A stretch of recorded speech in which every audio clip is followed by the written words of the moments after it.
I speak for millions of Americans who have IP that have been stolen by the Chinese.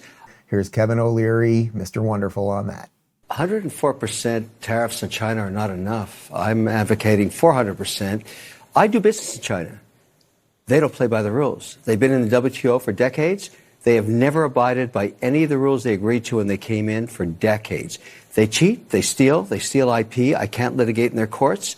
They take product, technology, they steal it, they manufacture it, and sell it back here.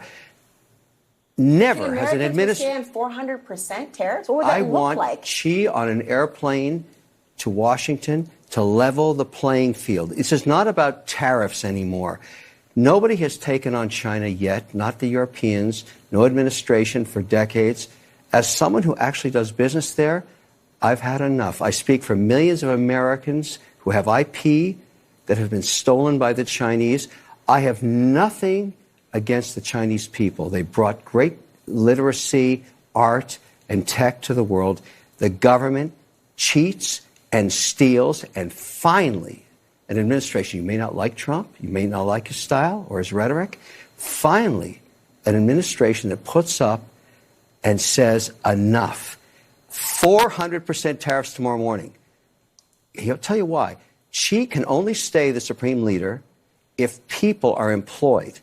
If we wipe out any business there, because we are still 39% of all consumables on Earth and 25% of the world's GDP, America is the #1 economy on Earth with all the cards. We will not have that forever. It's time to squeeze Chinese heads into the wall now. Well, hold on a second, Kevin. Well, I hear you, but hold on. If we're talking about people, the average consumer, not necessarily the head honchos of businesses all across the globe, can they withstand the pressure of that sort of tax on the goods? It's short-lived. There will be but what's your timeline compared to, you don't know the average American's timeline, what they can actually survive. There's people right now who can't survive 400% tomorrow morning, cheese on an airplane to Washington to cut a deal.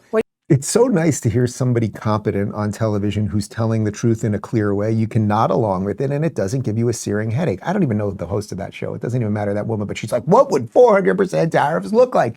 It's like, lady, think for a minute. I know you're on CNN and you're not there to think, and you're just an NPC in an interchangeable chair, and they're going to move on from you in a year from now and all of those things. But the point is not to tariff them 400%. The point is you threaten them with this. Guys, this has been completely unfair forever. And if you don't change the deal, we're going to tariff shit out of you. And then what's going to happen? It's exactly what he laid out there.